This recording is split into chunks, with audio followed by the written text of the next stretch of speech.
Hello good evening everyone. तो Saurabh sir classes में CLAT examination के अंतर्गत लीगल रीजनिंग डिस्कस कर रहे हैं हम।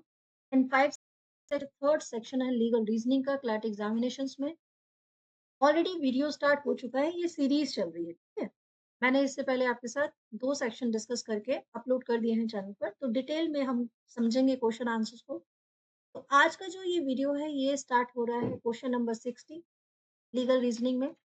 क्वेश्चन नंबर 60 कहता है the nature of binding commitment of India to reduce carbon emission through the signing of various international environmental conservation treaties, especially the Paris agreement may be described as.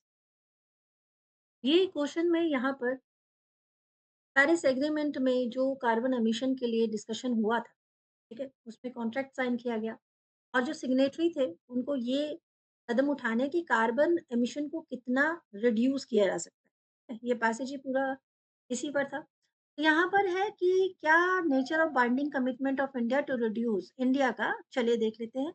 The signatory shall take adequate measures to reduce carbon emission. The सिग्ने अच्छा, यहाँ पर हमें ये ध्यान देना है कि शैल टेक होगा, मे टेक होगा, शुड एक्सप्लोर होगा या मे फॉर्मुलेट होगा।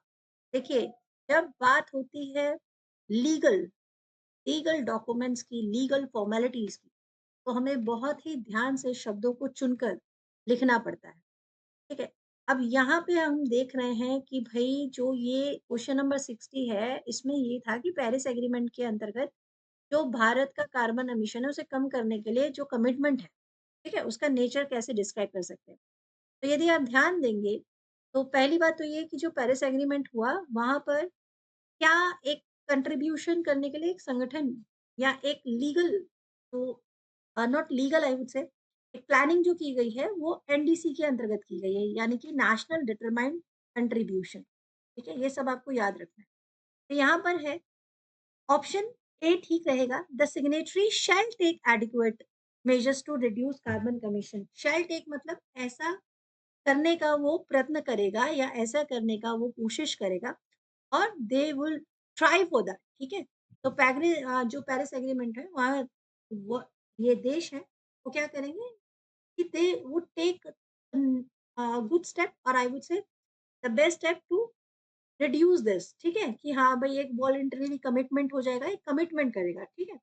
और उसके बाद वो एक्सपेक्ट करेगा कि क्या जो मेजर्स है, क्या सही कदम वो उठाए, ठीक है। चलिए अब बढ़ते हैं नेक्स्ट क्वेश्चन की तरफ। तो इसीलिए शेल का यूज करें, शेल बिकॉज यहाँ पर ज्यादा फिट बैठता है। नेक्स्ट क्वेश्चन है, under article 51 A G of the Indian Constitution, it is specifically mentioned that citizens shall have the duty to protect and improve the natural environment that includes।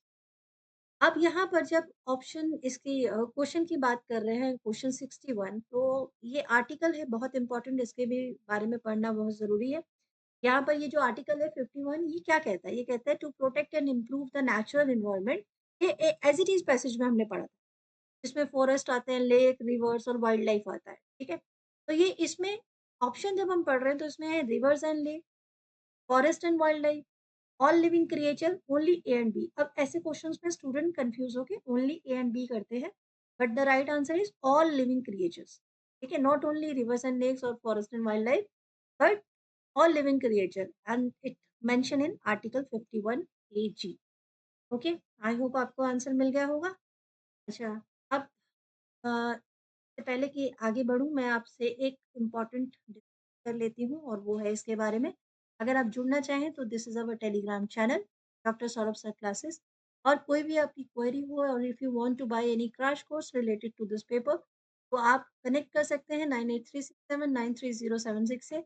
You can also take a question and answer series, mock test paper is also available. तो आप connect करेंगे इस contact number पर, तो आपका जितना भी जो इन्फॉर्मेशन आपको मिलेगा और जो भी आपकी रिक्वायरमेंट है वो भी कंप्लीट हो जाती है। ओके, तो this is all about today's class. Class को मैं ज़रा शॉर्ट ही रखना चाह रही हूँ ताकि आप अच्छे से समझ पाएँ सारे क्वेश्चन आंसर। नेक्स्ट जो आपके साथ वीडियो शेयर होगा वो इससे रिलेटेड नेक्स्ट इम्पोर्टेंट एक क्वेश्चन है वो डिस्कस करेंगे, ठीक है।